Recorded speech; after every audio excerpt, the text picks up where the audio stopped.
All right, we'd like to welcome everybody to our Wildlife Board meeting for September 30th. It's really good to see many of you in person that we have just been looking at online. So great to be here today. We'd like to remind the audience that this meeting is being broadcast virtually. So at the appropriate time, we'll have you come and speak into the microphone so all will be able to hear. We'd like to do board introductions. We'll start with Bryce.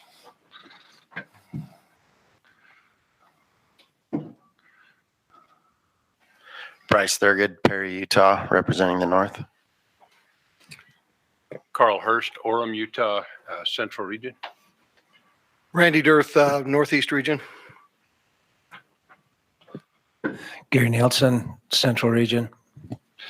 Again, my name is Kevin Albrecht. Wade, are you online? Yes, sir. Can you hear me? All right. Well, glad to have you. Wade Heaton, Southern Region, and Brett Selman, Northern Region, has asked to be excused. I'd like to ask for approval of the agenda.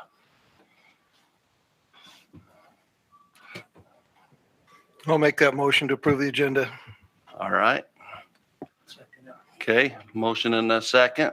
With Wade being virtual, we'll do the format like we did last week and just go individually. So, Bryce? Yes. Yes. Yes. Yes. Wade? Yes. Unanimous. All right, I'd like to ask for approval of the minutes. Bryce? Oh, sorry, we gotta have a motion. I'm gonna get you through today. Make a motion we approve the minutes from the last meeting. Perfect. I'll second that. Okay. All right. Ask for a call for vote. Bryce? Yes. Yes. Yes. Wade? Yes. Perfect. Thank you. Both the agenda and the minutes pass. I'd like to turn some time over to Randy for old business and action log. We don't have much in the way of old business, but just a heads up on the action log. Not this meeting, but the next meeting. There's a couple things that I think we'll be talking about. One of them is the possibility of youth any weapon elk tags going to residents only. That motion was talked about back in December of 2020. And then the other one that's, I think, on the agenda for next month would be the investigate the playing field between non-residents and residents on picking species bonus points. Those two things look like they're on the action item for our next meeting. Thank you. Anything from the division as far as action log? Okay, thanks. I'd like to turn the time over to the director for a division update. Thank you. Excited to be here this morning. It's been an amazing month for sure. Everything that's happening in wildlife in Utah. So, in fact, getting my feet wet here, we put out a message last week on National and State Hunting and Fishing Day, thanking our hunters and anglers across the state and wherever they are, license holders for what they do. We really wanted to promote that event, and hopefully you're able to see that message. That was one of those ways of trying for me to put myself out there. Hopefully we don't do a bunch more video shoots in the future. That is an interesting endeavor. As far as updates from DWR, from our admin services section, our Bobcat permits will go on sale on October 4th, and the Sportsman's Draw application will begin October 20th. The aquatic section, kokanee spawn is peaking this week. Due to the drought, we've had many of our kokanee runs throughout the state, and we are going to need to extend our egg collection efforts by a week or two, but we'll make our egg quota this year. But there's a lot of very visible redfish in all the streams that feed our kokanee fisheries. So get out there and take a look at that. Some great news, both the Virgin River spine dace and the bifid duct perg, which is a snail. I Googled it this morning, making sure I was up to speed, were petitioned for listing under ESA and were found not warranted. That's due to a bunch of great work from our partners and our staff. So that's great news for us. In our habitat section, the watershed restoration initiative is in full swing on projects. We have 285 projects across the state that are getting worked on right now. Doing a lot of fall planning on our WMAs and a lot of use on our WMAs as far as both the big game and upland game hunting goes. We're working on the governor's water action plan to provide water recommendations that are good for wildlife and working with all the DNR divisions on that. Because of the recent rains, that has lessened the drought impacts of forage and water sources in much of the state. It does look a little bit better up on the mountain right now than it has. We're excited about that, and hopefully we can turn the corner there a little bit. We are working with UDOT and our staff to effectively implement the 2021 MOU that should improve communication and reduce wildlife vehicle collisions. So great partnership there. On our law enforcement section, it's definitely out with the old and in with the new. We have a new wildlife law enforcement chief who is Wyatt Bubach, and we're super excited about that. Wyatt will do a great job. He's here in the audience today, so we're excited for the things that he'll be able to do. We also had 4 new officers start post on the 30th of August. We'll be putting out more job announcements for more officers as we're still shorthanded. Our K9 team in our enforcement section has been busy with helping on search and rescue operations across the state and have good communication with those teams. So our officers with the hunts going are also working a handful of big game baiting cases across the state. And I know that of particular interest right now. So we're documenting those efforts and we'll be able to report back to the board at some point on those. So our outreach section, I'll just mention there's a Sandhill Crane viewing event that is this Saturday out in the Uinta Basin. There's a registration link to be involved with that. And our wildlife section, obviously the big game hunts are in full swing and hopefully people are out there being safe and enjoying that. The fall turkey hunt season starts tomorrow for the northern, central, and southeast regions, as well as most of our upland game hunts at this point are all going. The waterfowl hunt also starts this weekend. That might just be the northern part of the state, but maybe someone can confirm that. Anyway, know the dates, I guess, would be the clue there. But the Pacific Flyway has experienced lower production and survival of young this year, so there may be a few less birds compared to last year. That's going to be effects of the drought.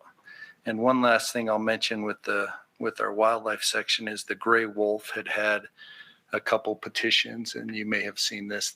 Came out a few weeks ago, but those petitions led to it being warranted that they do an in-depth status review. So nothing has changed on the status of gray wolf in the state here, but they'll do a 12-month review and then get back to us on those decisions. So that's all I have.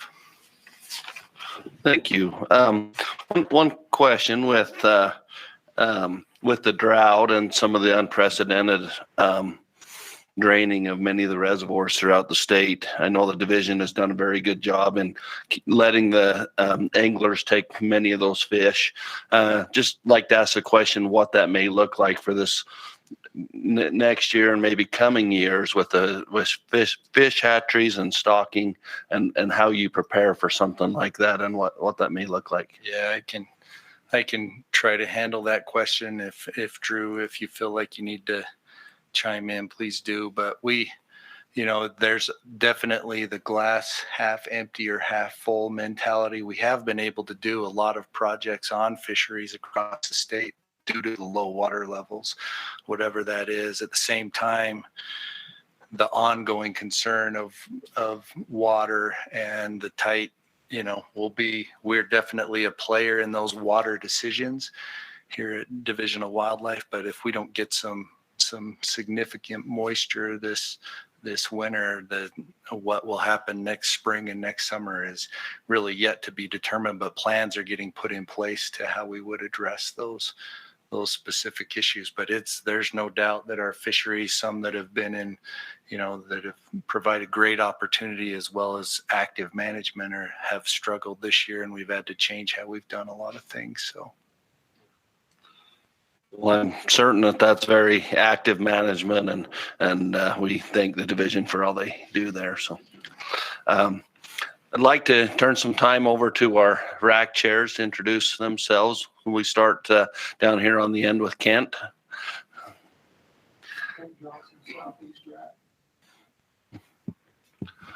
Ben Louder, Central Region RAC.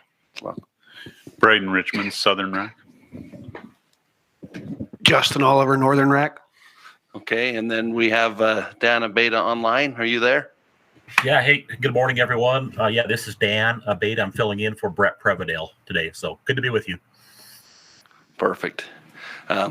Like to welcome the RAC chairs and thank them for all that they do.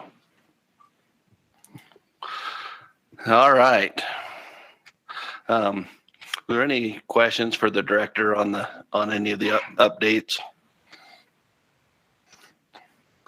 All right. We'll call for our first agenda item. I'd like to point out that the comment cards are there on the back. Please fill one of those out if you would like to speak, and your time will be 3 minutes.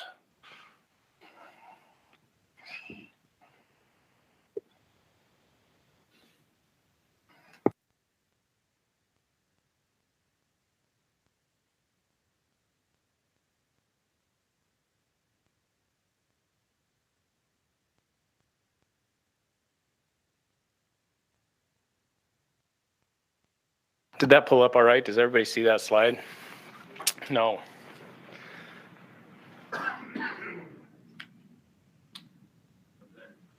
All right. Is that a little bit better? I appreciate that. Thank you, Mr. Chair. Had a couple of housekeeping cleanup items that I've made you guys aware of already. When we sent out the RAC packet, I made the mistake on the Book Cliffs, Little Creek, and the Bitter Creek and the South, and I got really confused and made a mistake on one or two of the names. And so just to make sure that we have the clarification on that, this slide is all of the clarification and matches what is in the presentation. So instead of saying which mistake I made, I just printed the whole slide for you to look at. This would be the sum of the bison recommendations on the Book Cliffs. So for those of you that watched the RAC, this is the same slide that we posted on that as well. The other slide that I have are some adoptions that we made after the RAC tour. In an effort to try and balance our RAC and board meetings and to keep our meetings as short as possible, we pulled this out of our November, December recommendation period and maybe shorten that meeting, which is traditionally one of our longer ones, and put it now, which is typically a little bit of a shorter one. The challenge with that is we were still in the middle of collecting some of our once-in-a-lifetime data, specifically on goats.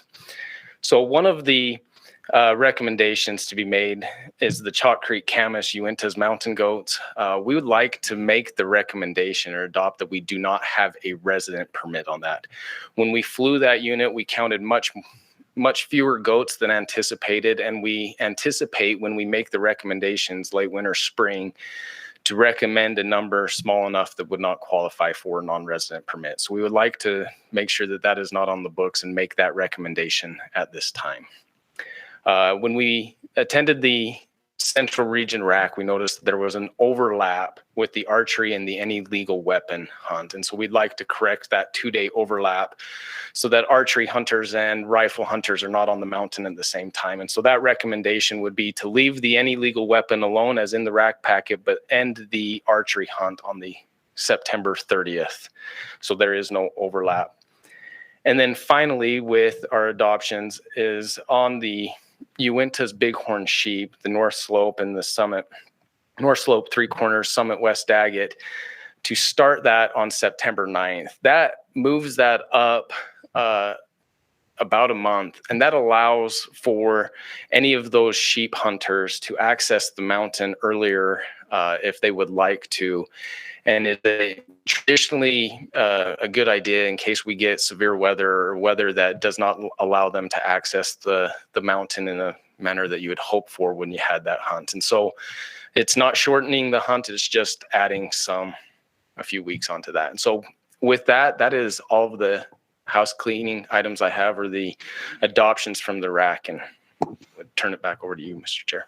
Thanks, Riley. I would just like to commend you and also tell the director that I really appreciate the RAC tour adoptions. I think it really tells our RACs that we hear what the public has to say and how the RACs have voted, and the division can't accept all of those, but those ones that there's some good ideas at times, I think it's great. And so I commend you for bringing those forward, and tell the director thanks for that. I think it's a great thing to show the public that we do hear them. So thanks. Any questions from the board? Yes, just Riley, at the central region, there was a little confusion on adding the south unit and where that was going. Do you by chance have a visual? So I did put a map on the presentation that was sent out. I do not have one with now, but if I go back up to here, so traditionally on the Book Cliffs unit, the road list did not include that south portion, which would be north of that highway. It's a portion of the Book Cliffs that doesn't get accessed very much. It's underutilized. The number of bison on that are growing. And so the idea was, and it fits in a little bit better with the roadless portion. And so add that portion of the Book Cliffs to the roadless and create a little creek south, and leave the other portion of the hunt without that south unit and call that the Bitter Creek. And so it splits down the highway a little bit better and really gives us an opportunity to spread out on the roadless unit as much as it does provide a little bit more hunter opportunity. I apologize. These two slides were just for clarification. In the presentation that was sent out, there was a map. But the character of the little creek in the south are similar, where the terrain a little harder to access. That's why the hunters. Yeah, it fits in a lot better with, and I use the roadless as a name because so many people understand it as that. It fits in a little bit better with that hunt. Okay, thank you.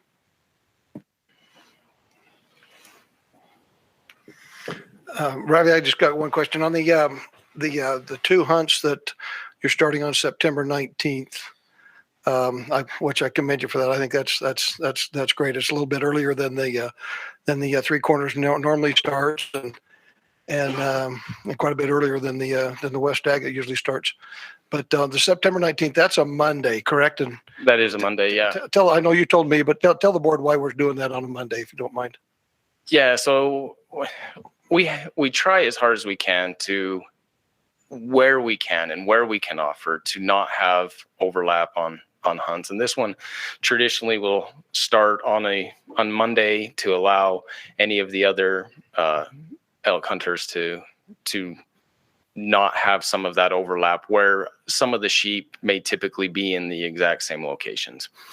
Randy, when I talked to you a little bit about that, I mean, it was a point of discussion. Do we start it on a Saturday or a Monday? It's very much a social issue and not a big deal to the division. We ultimately ended with a Monday just out of tradition for what has taken place on that Three Corners so far. Yeah, thank you.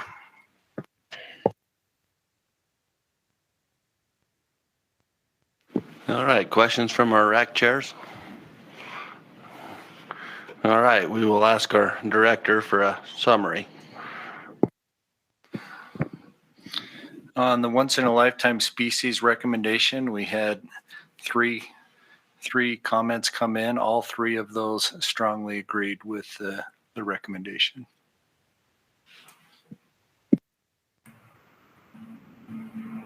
Perfect. Let's have our rack chairs report on the motions. Let's start here with Kent. In the Southeast rack, we didn't have a lot of discussion on this. I mean, by the time we got around to the Southeast rack, the flyover on the goats had taken place. So we were aware of the need to remove the non-resident tag in the Southeast, and it did pass unanimously. Thank you. Ben? Mr. Chairman, we had quite a bit of discussion on this agenda item. Ultimately, that resulted in three motions. The first motion was to eliminate the non-resident mountain goat hunt on the Chalk Creek Camas unit, which has been rolled into the division's recommendations. The second motion was, and that passed unanimously. The second motion was to end the Nebo archery mountain goat hunt on September 30th. Again, was also rolled into the division's recommendations. And our final motion was to accept the balance as presented. In addition to that, I would add there was quite a bit of discussion concerning dates around sheep hunts. And so given the additional recommendations from the division, I feel like our rack would be definitely in favor of those changes as well. Thank you. Thanks, Ben. Braden? Yeah, the Southern rack had a motion to pass, and it passed unanimously as presented. Great. Justin? There were two motions in the Northern. The one was about the non-resident mountain goat being eliminated, and we had a motion to do that, and it passed unanimously. And then the remainder of the meeting, the proposal passed unanimously as well. Thank you. Dan? Yes, Mr. Chair, we had three motions. The first one dealt with the overlap in season between the general deer hunt, and this is in the southern region down on the Pine Valley unit. I guess the overlap between general season rifle deer hunters and the desert bighorn sheep dates. And our motion was to change the start date of that desert bighorn sheep hunt to the day after the closing of the rifle hunt, which I believe for 22 is October 31st, and that passed unanimously in our rack. So little change there on the Pine Valley unit. There were two others, and Riley touched on this already. Starting with the North Slope Summit West Agate. What passed, or what was the motion that was made, and what passed unanimously in our rack in the Northeastern region was to change the date. The proposed date, I guess at the time, was the 29th of October, and I understand it's now been revised to the 19th of September. But what passed in the Northeastern region unanimously was a start date of September 1st. The reason being for that is, again, access, like Riley touched on. There was access into those upper areas of the high Uintas where we have overlap with bighorn sheep and domestic sheep allotments up there. And this would be to try to facilitate any interactions, potential for disease transmission. And again, so that did pass unanimously. That's the North Slope Summit West Agate. So September 1st was the proposed start date there. Then the final one was to change the start date on the North Slope Three Corners, and that's been adopted. It sounds like through the RAC process. So those were the three motions. The rest of the proposal was voted on and passed unanimously in our region, and that's all. Thank you, Dan. Chairman, can I confirm something, Dan? So on the Pine Valley, you're asking to shorten the hunt? Yes. Who was that? Who asked that question? It's Carl. Carl. Just confirming that the RAC asked to shorten the sheep hunt rather than Yes, that is correct, Carl. That would be, I think, I'm not sure if it's a 1 or 2 day, but it would be. I mean, the proposal, the motion that was made was to start that sheep hunt, that desert bighorn sheep hunt, the day after, and I believe it was proposed to start the day before the closing of the rifle deer hunt. Maybe someone could correct me. So ultimately, that would end up that the end result would be I believe maybe a 2-day shortened season. Just again, it was to prevent having once in a lifetime desert bighorn sheep hunters out there while the rifle deer hunt was ending on that unit. Thank you. Yep. All right, we'd like to thank our rack chairs. We will go to comments from the audience. We'd have you, if you fill out a comment card, please come up to the microphone and we'll give you, turn those comment cards in, and we'll give you 3 minutes. Perfect. Yeah. Long again to run me through the protocol.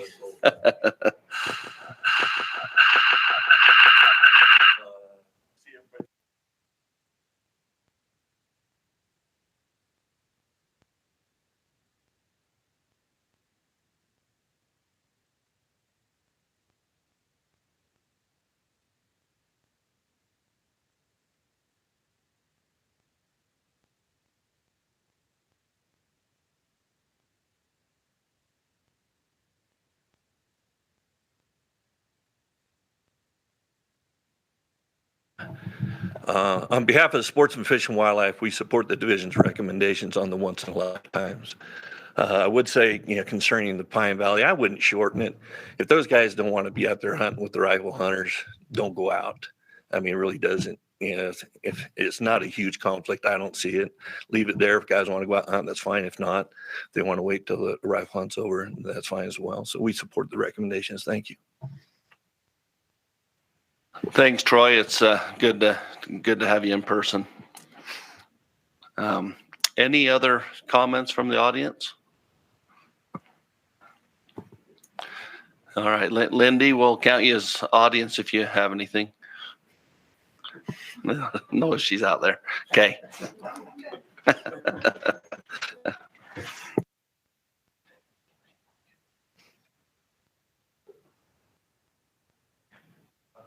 All right. Do we have any clarification from the division? All right. Let's go to board discussion.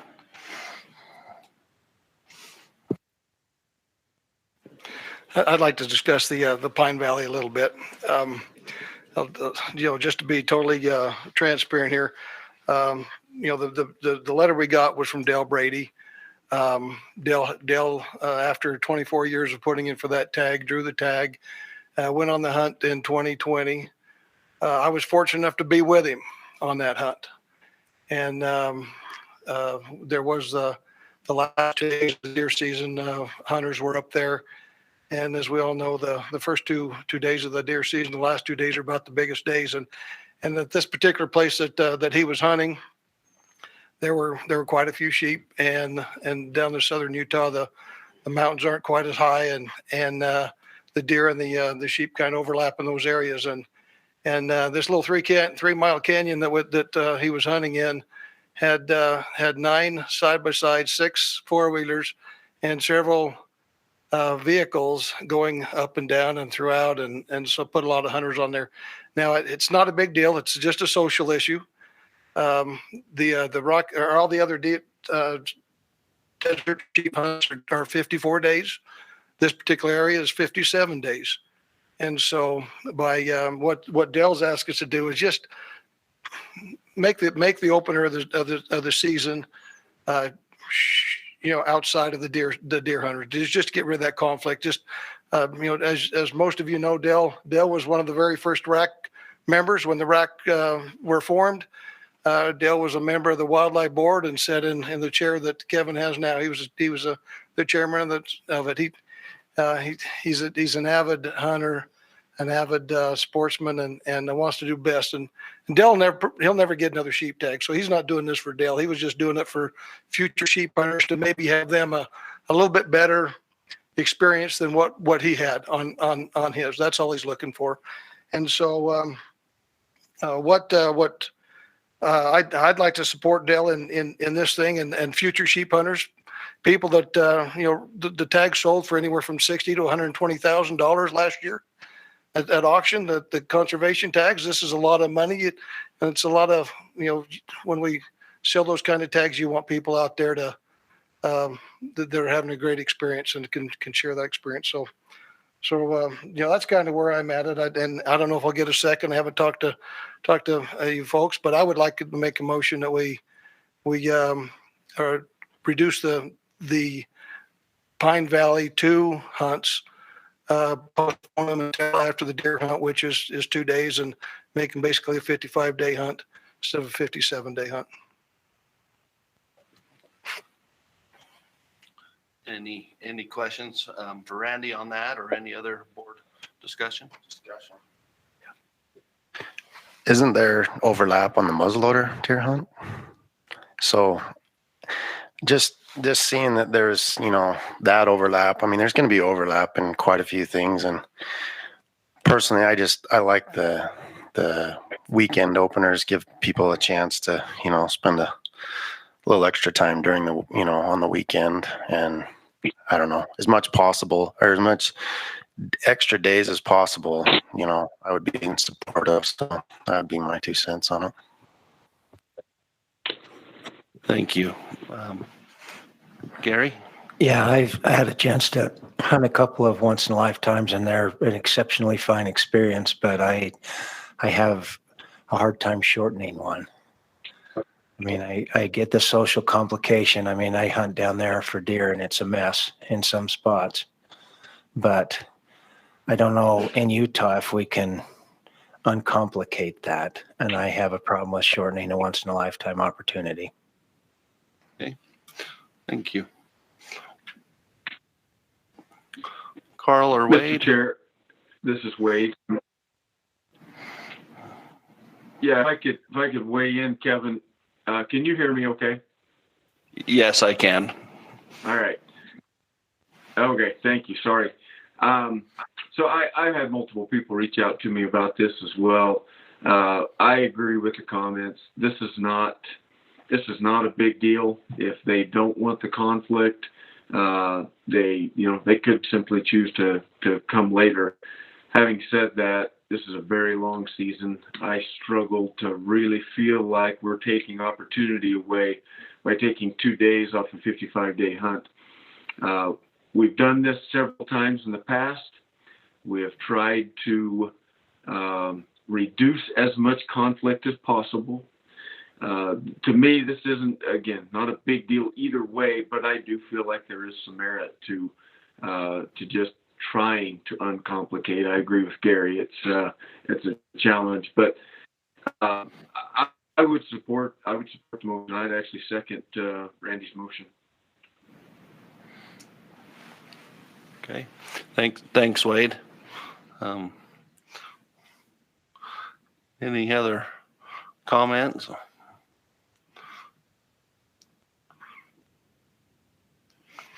We want to handle that item separate and do that as a. We made a motion. We got a second. I think you had to vote on it. Okay, perfect. Any more discussion? All right, I'm going to have to do this individually with Wade being virtual. So we'll start with Bryce down on the end. Call for a vote. No. No. Yes. No. Wade? Yes. Okay. Motion fails. 3-2. All right. Open it up for discussion of other items. If there's nothing that nobody has that they want to chunk off in particular, I'd say we make a motion to accept the balance of the items as presented. Okay. So I'm going to just ask the questions. The division added, they had rack tour adoptions. So will that add everything that needs to be discussed? Yes, with their additions that the division made. Okay. And before I call for a second, when doing that, will we miss any discussion items that from any of the rack chairs with that motion? Okay. All right. Do we have a second? I'll second that motion. Okay. Any discussion on the motion? All right. I'll call for a vote. Bryce? Yes. Yes. Yes. Yes. Wade? Yes. Perfect. Motion passes. Thank you. All right. Like to go to our next agenda item, 2022 fishing recommendations, Northern Region.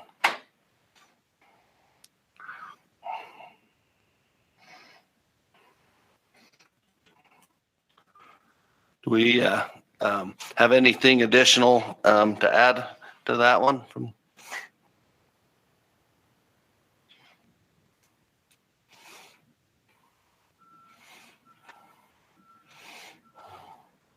Yeah, we're good, Mr. Chair. We don't have any additions or amendments we'd like to make to the recommendation. Yeah, I was just going to say that we don't have any amendments or any additions that we'd like to make. So the recommendation you guys saw is the recommendation we'd like to make. Okay, perfect. Thank you. Questions from the board?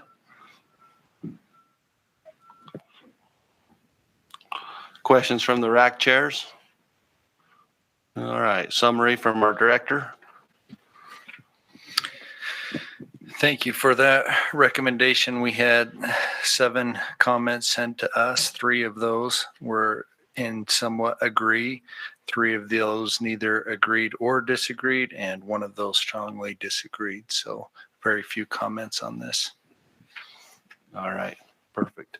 We'll have our rack chairs report on motions. We'll start with Kent. There was not a lot of discussion on this, and the motion was made and passed unanimously to accept division's proposal as presented. Okay. Mr. Chairman, in the central region, we had 1 motion to accept the balance of, to accept the recommendations as presented and passed unanimously. Thank you. Hayden? Southern region had a motion to accept as presented, and that passed unanimously. The northern rack was the same. We had a motion to accept as presented and it passed unanimously. Great. Dan? Yep, same as the other 4 regions, Mr. Chair. The Northeastern region voted and passed this proposal unanimously. All right. Thank you. Do we have any comments from the audience on this? Okay. I don't think we'll have any clarification on the comments. So as you can see, all of the racks voted unanimous for this. I'd open it up for board discussion.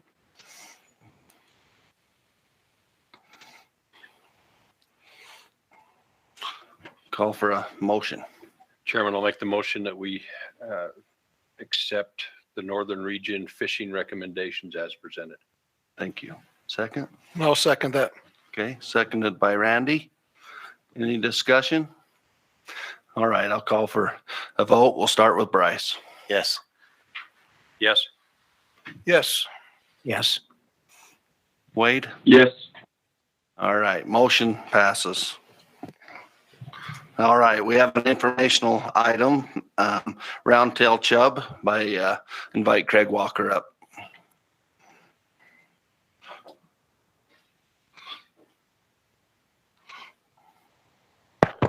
Thank you, Mr. Chairman.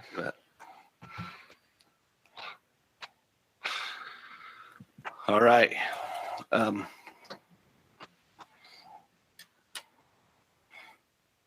Yeah, go ahead.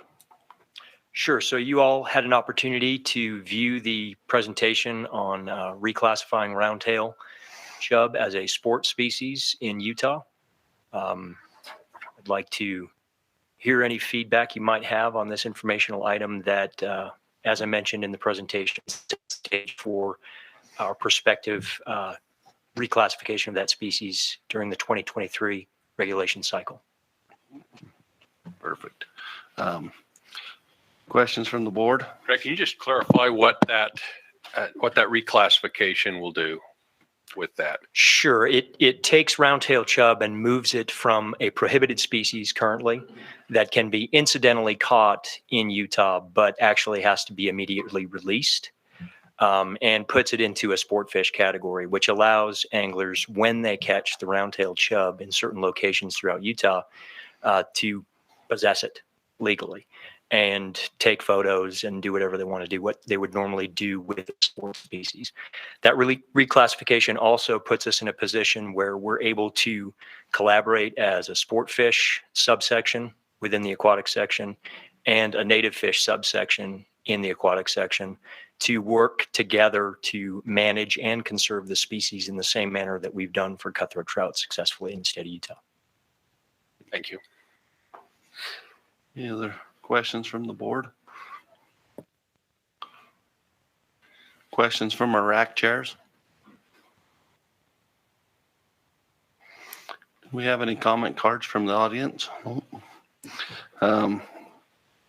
All right, so this is just an informational item, and thank you. Thank you, Mr. Chair.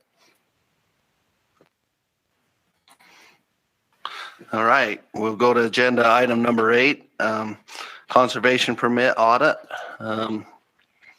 We'll invite Kenny up.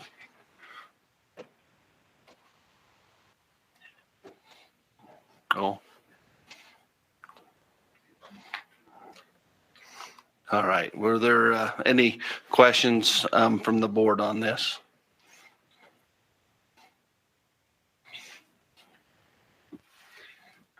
I really appreciate the sportsman groups that are working the projects through with this money. I worried that with everything that's going on in the state and everything that's going on around, that money would be coming in but not going out. We wouldn't be able to get product. We wouldn't be able to get people. We wouldn't be able to complete all these projects.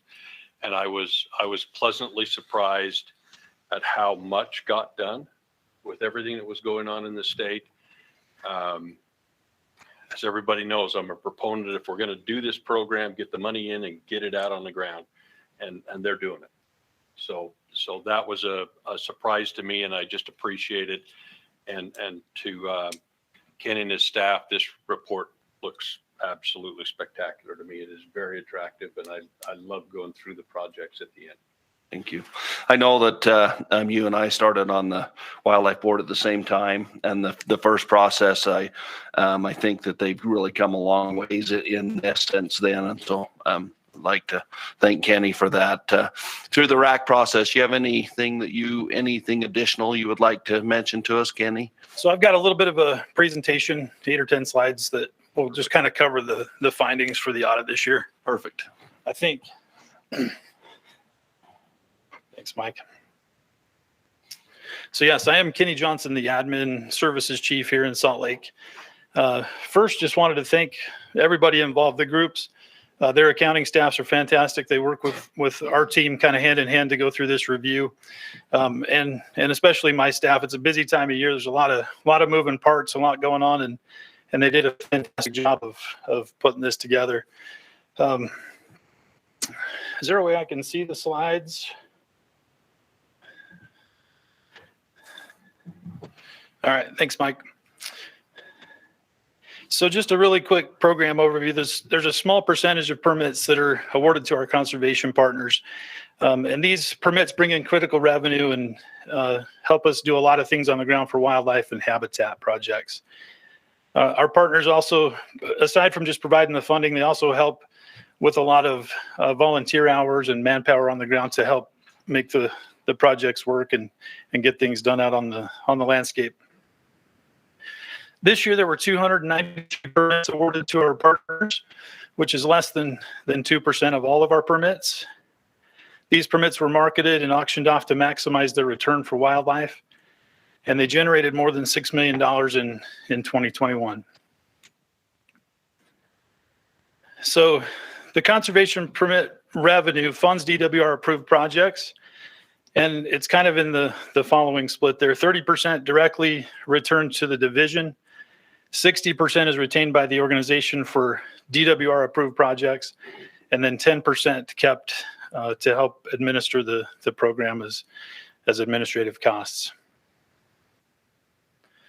The audit content every year essentially looks at four things. We look to make sure the expenditures were approved before any of the work starts to take place, that the funds are kept in a separate and federally insured bank account, and then that the permit prices recorded at banquets match what's reported by the groups. And then we look to make sure that invoices were paid on time and project revenue is expended within the 2 years that they have to spend it after it's collected. So that's what the audit looks at specifically. New in 2021, we implemented an exceptions report to monitor permit prices, look for disparities year to year, and there were no anomalies in that report this year. Okay, so let's just jump into the findings. We got a couple of slides here. So 100% compliance with our project pre-approval process. Everything was approved up front. All of the funds were verified in separate and secure bank accounts. There were a few housekeeping items that were unreconciled at the completion of the audit. Most were really small adjustments to, it's kind of bank fees. When you're doing deposits and looking for audits, there's little bits of bank fees that kind of show up, and we've worked through with the groups to reconcile those. There were a couple issues with those cougar permits we refunded in 2020. Mule Deer Foundation and Sportsmen for Fish and Wildlife refunded theirs, and they had to do a deposit of the 10% of those funds, if that makes sense, back into the project account.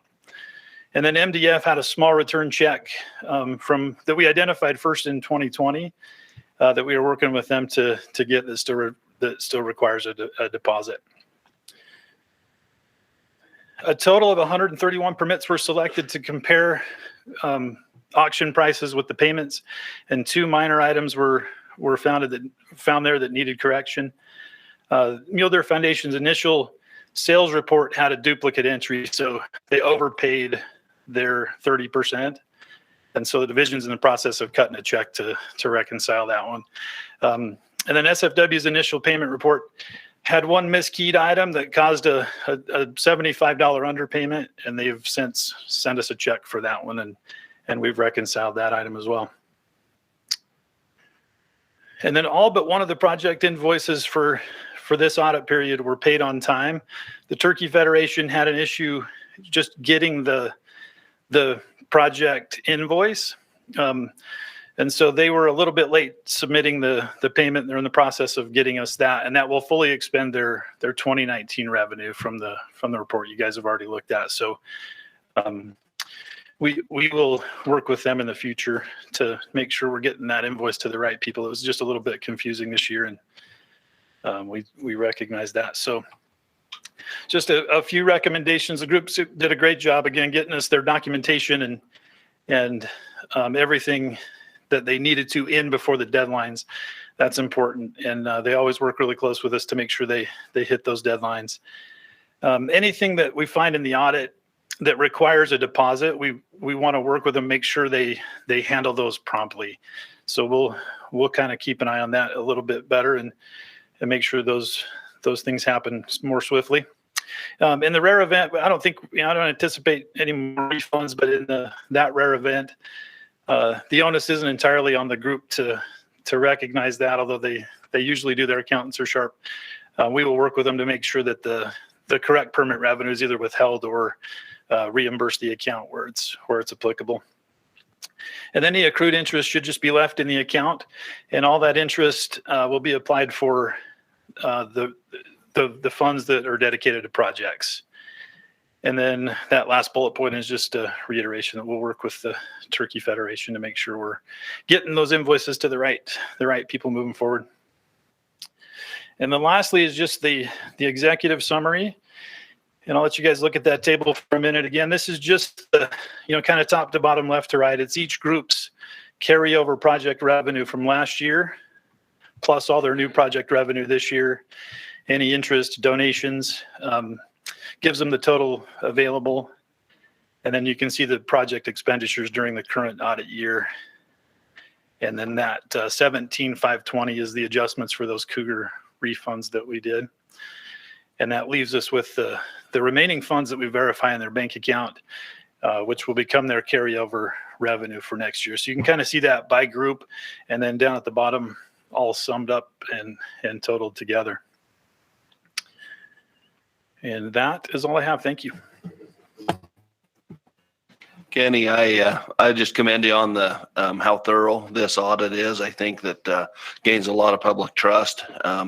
Going step by step through that and seeing how thorough you are, even down to the dollar, is great. So thank you for that. Questions from the board?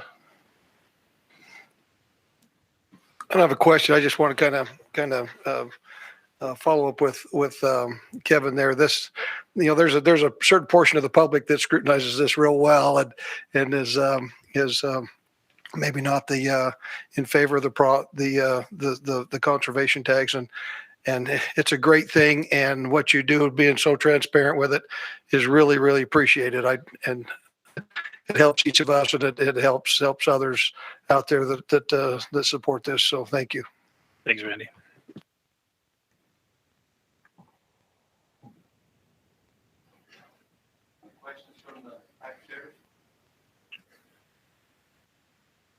Not a question so much as a comment, Mr. Chairman, but I'd like to echo some of what Randy was saying. I do receive feedback from occasional people that have a little bit of heartburn over conservation tags and auction tags going to people, but I like what the division's doing with this audit and showing to the public how much money is actually being put back into wildlife. And I'd like to commend the division for doing that and the partners for working on that and the projects that help our wildlife. Thanks, Kent. Anyone else? All right. We did not have any electronic input on this, and we did not have any motions from the RAC. So with that, we'll go back to do we have any public comment from the audience? Okay, we'll go to board comment. I'll make a motion. We accept the conservation permit audit as presented. Second. All right, any discussion? All right, I'll call for a vote. Bryce? Yes. Yes. Yes. Yes. Wade? Yes. Perfect. Motion passes unanimous. Thank you. All right, with that, we will go to our agenda item number 9, conservation permit and annual report. Justin.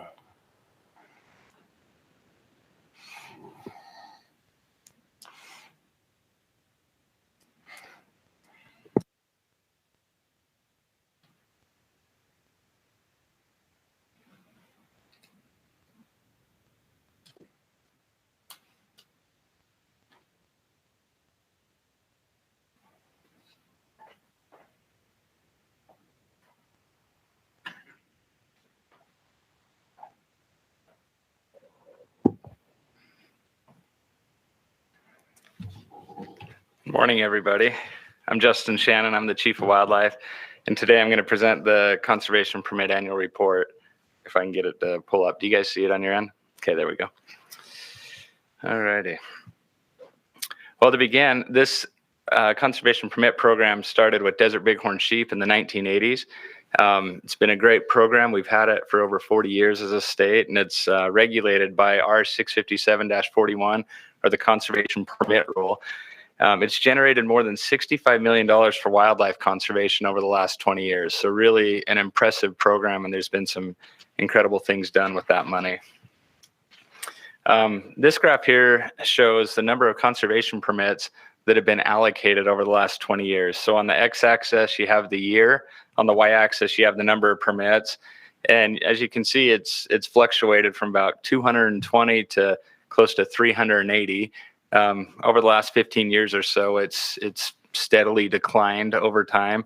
And the last 3 years, we started out with about 326, I believe, and now we're just over 290. And a lot of that is because of the mountain lion permits that were done away with our management and some changes to hunt boundaries and other things like that. So right now we're just above 290 conservation permits. We had 6 organizations participate in the program this last year. MDF, NWTF, RMEF, SCI, SFW, and UWSF, and grateful for their partnership and the great work we were able to do together in working with them over the last fiscal year. Here's another graph that kind of shows the amount of revenue that was raised by year. On the x-axis, again, you have the year, and on the y-axis, the number in millions of dollars. And from 1980 to 2000, we raised about $2.8 million. And over time, this has just increased. And it's interesting when you contrast that with the decrease in permits that we've seen over the last 15 years. This year was a banner year for the conservation permit program. We raised about $6.4 million for wildlife, which is pretty impressive given some of the limitations with pandemics and out-of-state hunters being able to come to our state and regulations and everything associated with COVID-19. And so just a really incredible year, and hats off to the organizations that put forth a lot of effort to still make this program successful given the restraints we have. Some of the accomplishments that we saw, this last winter, we captured more than 1,000 big game animals, 84 bighorn sheep. A lot of that was for monitoring and disease testing and various things like that. 15 bison, 651 mule deer, 115 elk, 46 mountain goats, and 113 pronghorn throughout the state. So it was a busy December for our biologists and a busy winter. And we're grateful for the conservation organizations and our partners at the universities, BYU in particular, that's really helped with a lot of these captures. And it's been a great team effort. And the money raised through the conservation permit program has helped us keep tabs on populations that we need to know more about or that we have concerns with and various things like that. So we're grateful for those funds. Also in the report, I highlighted 3 things. We try to switch it up every year and highlight different aspects of the good work that's occurring. The first was a study on the book cliffs for newborn deer and elk. We're wrapping that thing up, and we've gotten some incredible information to understand the limiting factors on the book cliffs. Also, we highlighted our turkey trends locations. That's something we hadn't done for quite a bit, is highlighted turkeys in the conservation permit annual report, which is what we did now. And then also the monitoring mule deer survival and body condition. And one reason we felt it would be important to add that is given the drought conditions we've been experiencing, I thought it would be good to highlight that once again. Drought's a tough thing, and I think it's even tougher when we don't know exactly how it's impacting a lot of our wildlife, and with the monitoring and the body condition scores and everything associated with that, at least we know so we can prepare. And I think you've seen some proactive recommendations from Covey and the big game team over the last couple of years. And a lot of that's been because we know what's coming up on the horizon because of that data. So you can't talk about conservation permit dollars without talking about habitat work. This is where the majority of it goes. And this is what's really exciting for our agency and our partners, the conservation organizations. 2 that I really wanted to highlight are some efforts we're doing on the Boulder Mountain with the Government Creek conifer removal project, which is done by 1,000 slop and scatter, which is going to treat nearly 10,000 acres, or has treated nearly 10,000 acres. Also some pond maintenance down in Dark Valley. That's been really important. So just a lot of really good things going on Boulder Mountain and the surrounding areas. Also the book cliffs, again, this board knows this is an area of concern for us as an agency and our partners. And 2 really good projects I wanted to highlight. The first is the West Book Cliffs one with the spike treatment, trying to improve vegetation and do some things there. And and also the pond and guzzler maintenance, which is important. We have a lot of those on the landscape and they need attention. And then some new pond guzzlers that'll be put there on the west, or that have been put there in the west.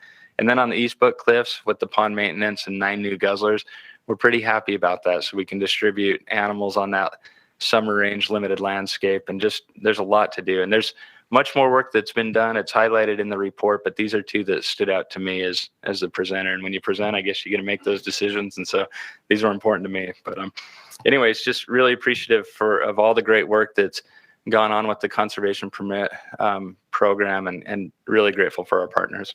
That's all I have. Thanks, Justin. And again, like we mentioned to Kenny, great program. And I wish that many of those that are ignorant or don't have a full understanding of this program had the opportunity to hear that and see that explanation and be able to see those projects. I think there are amazing amount of good things happening. So thank you. Questions from the board?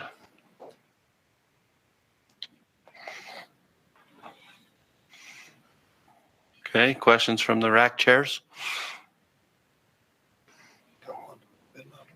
Okay.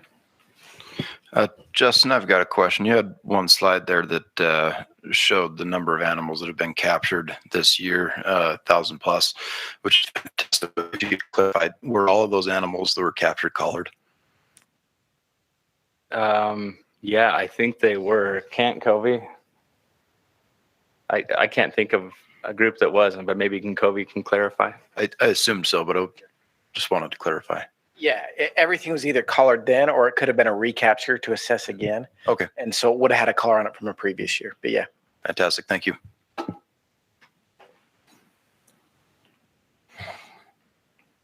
Thank you. Do we have any comments from the audience?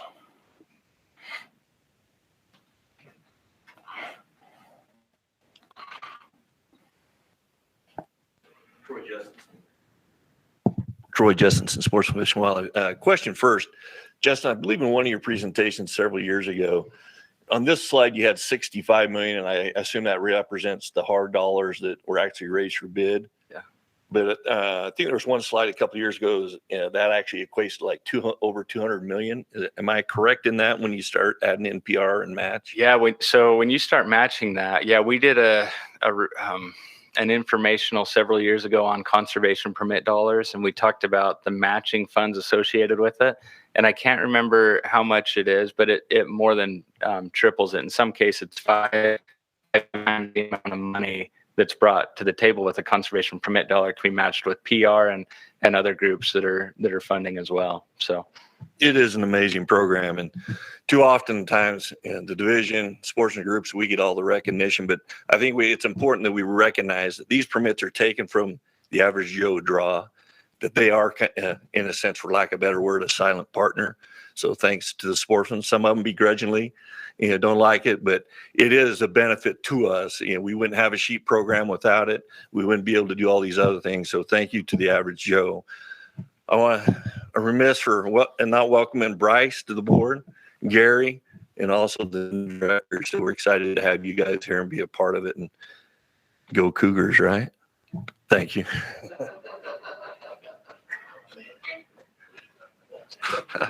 Thanks for making us smile, Troy. I'm appreciative that you brought that up also on the match, because I think that we each of us have a duty to be able to, as we talk to the normal sportsmen, to be able to share what's going on. And I think that's an important part also is that match and how much they're able to do with these monies. And so a lot of great things happening, and thanks for those comments. Go back to discussion from the board.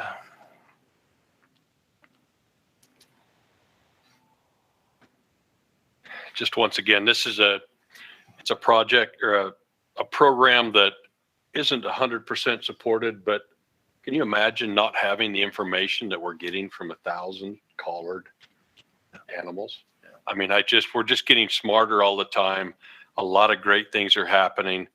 We're going to be recovering from a from a drought. That's going to lower levels. We're going to be able to do projects that we weren't able to do before, but we're also going to need some funds to help recover. So I just appreciate the report, appreciate everybody that's involved in it. And unless there's anything else, I'll make the motion that we accept the annual report, conservation permit program. All right. Thank you. We have a second. I'll second it. Okay. Seconded by Gary. And before I call for a vote, going to add two comments to that. I think even in the amount of time, just 4 years that I've been on the board, it's been amazing our amount of increase in knowledge that we have from all of the callers going online. We are so advanced and making better decisions. And thanks for all of those that are working with that. We have the opportunity to sit on those WAFA meetings, and we give a report to each of the chairman from all of the states. They are amazed with the knowledge that we have from the callers.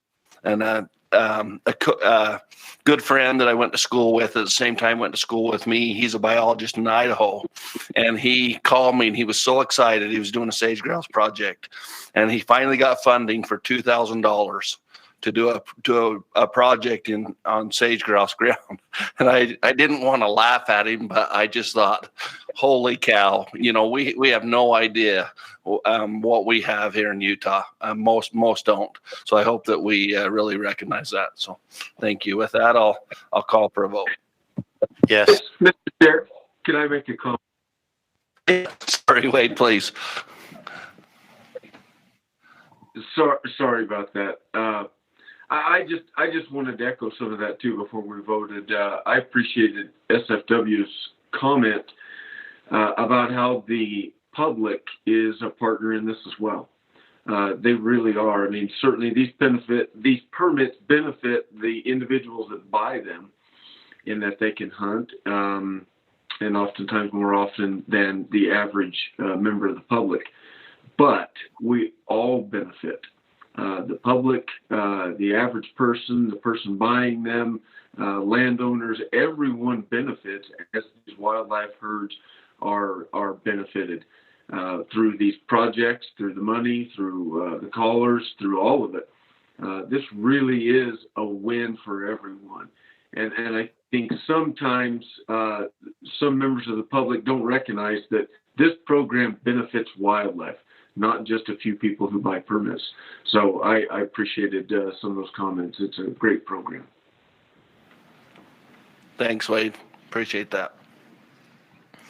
Any other discussion? All right. With that, we'll call for a vote. Bryce? Yes. Yes. Yes. Yes. Wade? Yes. All right. Motion passes unanimous.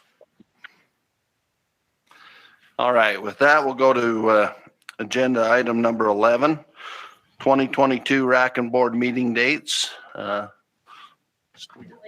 I miss? Conservation. Oh, I seen Justin twice. I'm just going to skip you. Sorry. I saw your name. I thought you just done. Thanks. Jump in, Justin. How bad would it scare you, Stacy, if I gave the rack and board dates? I don't trust me. Okay. Well, thanks again. Next up will be the conservation permits for 2022 to 2024. And this is a process where we, the Wildlife Board approves conservation permits in the spring, and then we go through a process and allocate them to the groups. And that's what this presentation will be today. So to begin, the Division of Wildlife followed R657-41, which again is that conservation permit rule, to allocate the conservation permits to the following groups. We actually had a few additions. In my report that I just gave, we had 6 groups that were participated last year, and moving forward, we're going to have 3 more. One is the Utah Archery Association, which has been a group in the past, and they were out for the last 3-year cycle, but they're back in, and we're excited to work with them once again. And then we have 2 new groups, the Utah Houndsman Association and Wildlife Conservation Foundation, that we're excited to start working with, in addition to the other 6 groups, which is MDF, NWTF, RMEF, SCI, SFW, and Wild Sheep Foundation. So Let's see here. Here is a table, and I know these can be pretty messy, so I'll try to explain this. In the bottom right-hand corner, the Wildlife Board allowed the division to allocate 318 permits based on what was qualified in the rule for conservation permits. And on the left, you just have the various conservation permits that we have. And on the right, we have our total. And so we allocated 20 permits for cow elk, 80 for bull elk. Deer, we had 38 permits there, 60 pronghorn permits, 8 bison, 6 moose, 7 mountain goats, 8 desert bighorn sheep, and 8 Rocky Mountain bighorn sheep, which we're excited about, that we're issuing enough public draw permits to see increases there. That's exciting for us.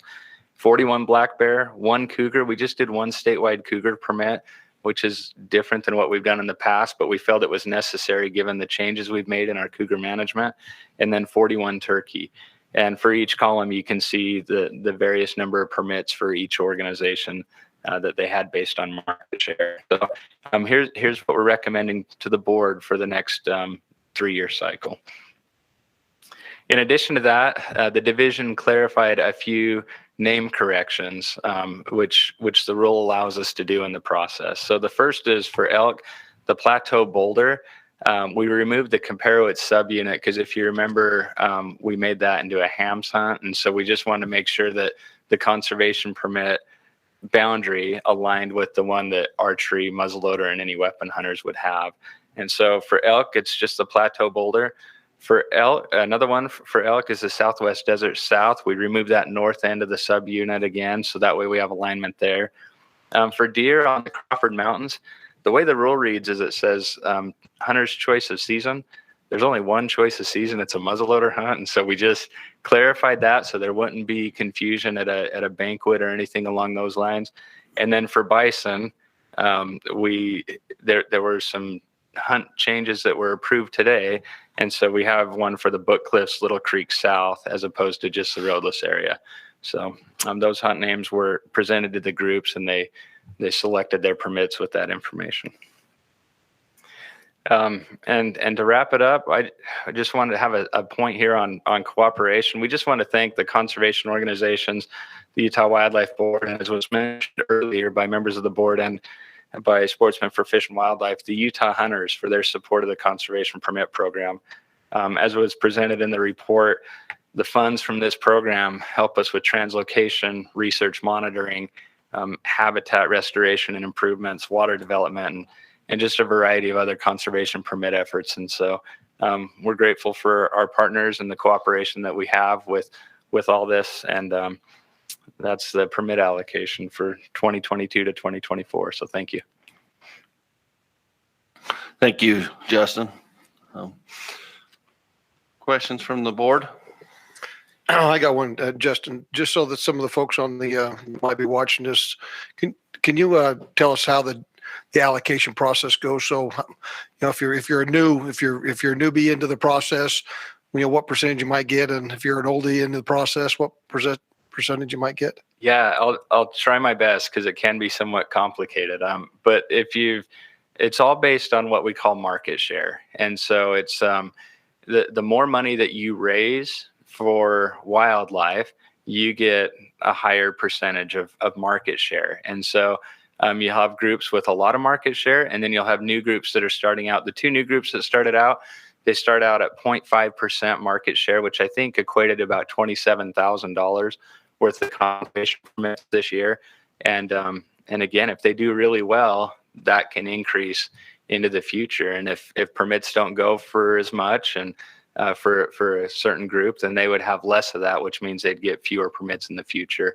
The best way I can think of describing the process is like a fantasy football draft, really is what it boils down to. There's a first pick and a second and a third, and we go by rounds and they use those permits. And so if you have a permit that goes for $100,000 or the 3-year average of that permit was $100,000, then you're essentially saying, okay, that's the permit we want, but it's $100,000 out of your market share in order to achieve it. And so if you think fantasy baseball or football or anything along those lines, that's a lot how the conservation permit allocation goes. So thank you. Any other questions from the board? Okay. Nothing online from Wade. We'll go to our rack chairs. Okay. I have one comment card. If you have any comments that you'd like to bring up, we'll turn some time over to Ben Louder.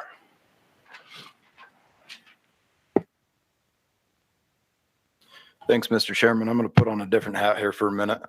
Ben Louder, representing the Utah Archery Association.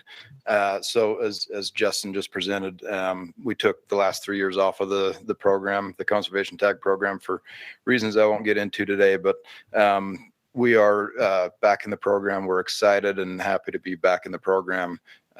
We love this program. It does awesome things here in Utah. I want to give a big thanks and a shout out to the DWR, and especially Justin Shannon, for all the help that he's given us along the way. And lastly, we support the recommendation as presented. Thank you. Thank you, Ben. All right. With that, no other comments. We'll open it up for discussion from the board.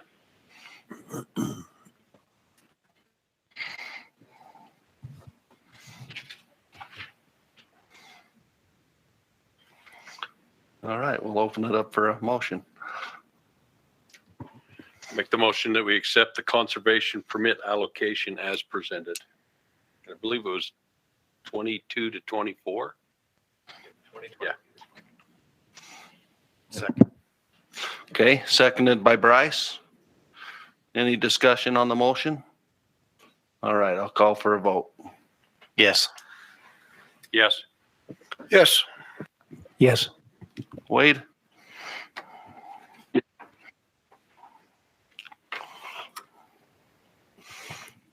Wade?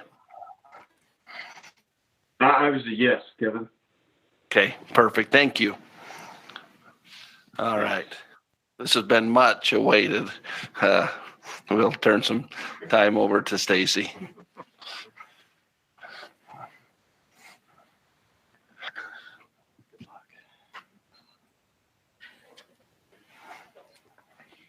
I'm sure this is highly anticipated. I'm Stacy Coons. I'm the Wildlife Board Coordinator. I was going to introduce myself as the Wildlife Board Director. I think I might.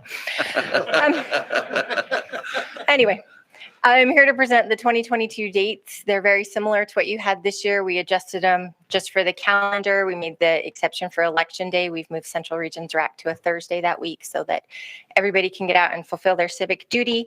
And we've also moved your January meeting to accommodate for those who are traveling to Winter Wafwa. Other than that, we're staying with the same system. We're going to allow the virtual participation still for both RAC and board members. This room itself is in the middle of being refitted with our tech, so it won't always look quite as crowded as this, although I think they enjoy sharing armpit space next to each other. But you'll see some few minor adjustments as this room gets situated. But those are the dates for next year. If you have any questions for me.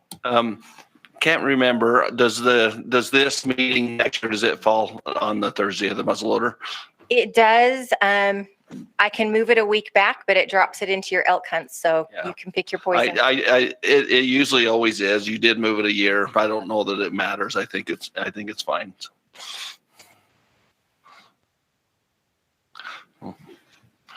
We just might not be here, but it'll be fine. We have that virtual component. If you have pretty good Wi-Fi, you can pick it up from the mountaintop. All right. Thanks, Steve. Yeah. I have a similar question. The Southern Rack, is it that third week in November? What's the date on the November Rack for the Southern? November 15th. Okay. I was afraid of that. Anniversary? No, there's a really nice hunt in Colorado right now. Well, let me make a note on that. I already work around spring breaks and UEAs and dental appointments, so let me add your out-of-state hunts as well. You can make an exception for me. Happy to work on that. So Southern will be meeting on November 15th of next year. I do my best. Thanks. All right. Any questions from the board? Any additional questions from the RAC chairs? Okay. Mr. Chairman. Yeah, Wade. Sorry, guys. I know it's a little awkward me being online. The only reason I'm brave enough to do this is because I'm 250 miles away, and this is not this is not a criticism, because I know this is extraordinarily complex and there are so many moving parts to this schedule. But if you guys can remember, 6 or 8 months ago, we had a pretty lengthy discussion about trying to reorganize the board meetings. Currently, we only have the 6, and we have those 2 huge board meetings. And for you guys that are new to the board, the issue was these 2 board meetings are just so big.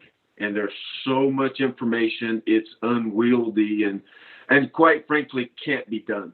I mean, there is so much to process, so much to work through that it can't be done. And so what ends up happening is some items that need to be addressed, that need to be discussed in the board meeting, simply don't. We choose our 4 or 5 pet projects and we address them and work on them, and the others simply get passed with the remainder of the proposal, and we simply do not have time to get to it. And we discussed that, and certainly there's a lot of the calendaring of it. Stacey did a great job explaining to us of why there are challenges in changing this around, but we are setting ourselves back up for that same issue again, and I have a legitimate concern with that. Okay, I'll turn the time over to Stacey, but I'll ask a question first. Was there, because we did talk about the possibility of moving some of that maybe wasn't time sensitive to a lesser meeting. Is there some of that that'll happen this year, or? There is some of that, and you saw Riley come today with his once in a lifetime recommendations. We can move some of them to December. Obviously, management plans, things like that can be spread out throughout the year. The problem is anything that is connected to a hunt or connected to the application period has to be approved by the board by the December board meeting in order to get those to the application for the public to start applying for. It is complicated. I agree with you, Wade. We're doing our best to spread things out. If the wildlife section would pitch in and stop complicating things, it would help out. But there's a lot of moving parts in it. And so you will see a few things switch. The bottom line is those meetings are big, and it's going to take a bit to get through it.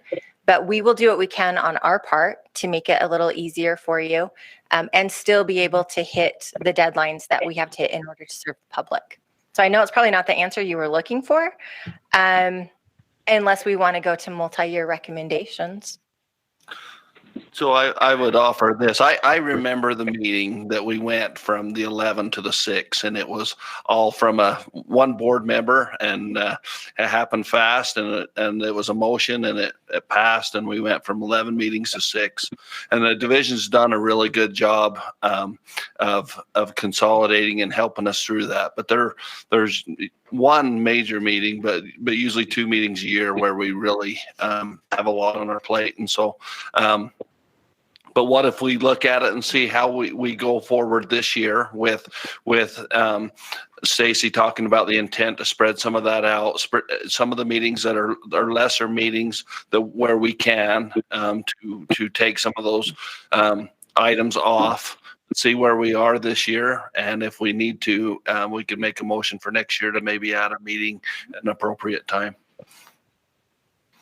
It's true. And the Wildlife Board always has the option to add work sessions. I know in the past we've had some board members that are a little more fan, some of you a little less fan.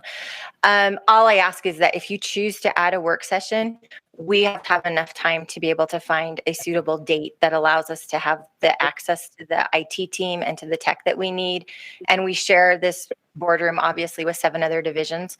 So throwing a work session at the last minute isn't quite as easy as it used to be in order to keep the transparency and to keep the public aware of it. So just as a heads up, if that's a thought that you have coming, the more time you can give us to get it on the calendar, the better. I would ask a question to the board, if they would be in favor of a similar meeting as we did last year for the deer, before we go into that. That was so helpful. I think it was a work session that really helped. I think not only did it help the board, but it really helped the RAC process, because it was before the RAC and it clarified a lot of questions. But I would open that up to the board members if they would think that would be appropriate to ask the division. And I was going to make the same comment. That meeting we had last March was some of the best time I've ever spent with this. It was very beneficial. I know it was a ton of work and the timing was tough. March is really tough. I would absolutely ask that we stay away from March to do a work session. And I'm not proposing when to do it. I just think we should do it. Yeah. And I know that Colby, there's a hard, it's hard to find a time for that meeting in that when you get all your data back, and when do you time it, when you'll have the information to give us. But I would leave that up to the division, but we would recommend that we would have that.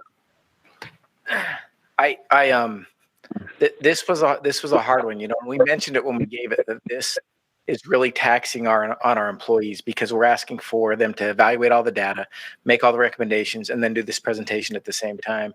And some of them are probably going to kill me right now for doing this, and it was also the necessary thing that we needed to explain why we did what we did. It's like the missing part that we've had for years of, we present the recommendations, and in that time, we're not always allowed a lot of the amount of time to explain the why behind it.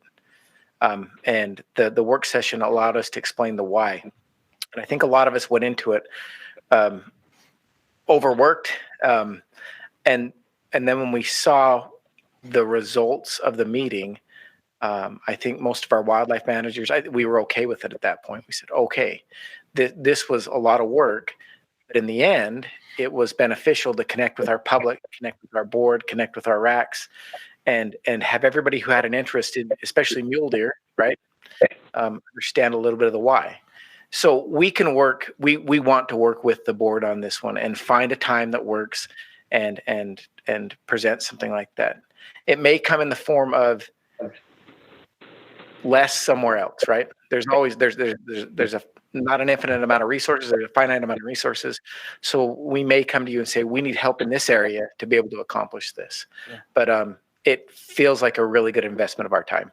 So we'll let you, I'm going to give my gavel to Stacy, and we'll let you two work out when that time is. As if I need a gavel. That's right. Kevin, can I jump back in on that, please? Please. So I just, and I appreciate Stacy describing that a little bit more. I tried to compare last year's agenda or this year's agenda to the proposed 22 agenda, just so that I could see if some of that had been shifted around, and I just couldn't really pin it down. So I appreciate her describing that. And I think that was the goal, is to move some of the items that could be moved out of the really busy meetings into the lesser meetings. And it sounds like some of that has been done, recognizing that some of it simply can't be because of the application and just the timeline. So I think that was the goal, and I love hearing that has happened. I don't think any of us are afraid of a week or two's prep and 8 or 10 hour meetings. It's just, I want us to have the ability to get to all of it. And so hopefully if we can move as much of that out as we can, that sounds great. I'm not necessarily proposing we have more meetings. I do think we can accomplish a lot in these board meetings. I agree with Carl. I think they've been great. One thing, and I think Colby's right. I mean, it's a really difficult time for the division to put all of that together. It was very beneficial, but I would also say that I don't know that we need all of that information. They are overworked. There's no doubt in my mind. And perhaps we could even scale that meeting back, and they give us the high points, and then just give the board some time to strategize and bat some ideas around. So I agree. I think the board or the work meetings are great, and I think if we have shuffled as much out of the big board meetings as we could, I'm good. Thank you. Thanks, Wade.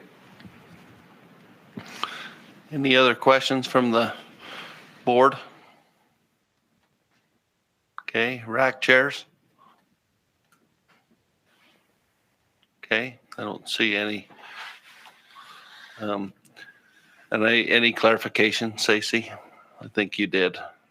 Good. So, all right. I Make a motion, we adopt the 2022 rack and board dates. Okay. We have a second. I'll second that. Okay, we have a motion on the table. Do we need any discussion on the motion? Yeah, just a little. So we have the ability to add a work session if we can pull it off then. Because the why part makes a big difference when we have to field questions from the general public. We can help them understand the decisions, and it makes it, because they're just, their explanation typically of what you did and why isn't near correct. And it's nice to be able to explain to them, so here's why this is happening. It puts out a lot of fires. So I would think that would be very beneficial at some point. So I think we're planning on at least the one, but if there becomes an item where we need to, we can ask for that. Yes, absolutely. Okay, thank you. All right, I'll call for a vote. Yes. Yes. Yes. Yes. Wade? Yes. Motion passes. All right. I don't have any other business. Is there any other business that needs to be brought up at this time? All right. With that, I'd like to thank the division. Tremendous amount of things going on. It's good to start to get in person. Thank the public that come. Good to see Troy with us today. And with that, we'll close our meeting. Thank you.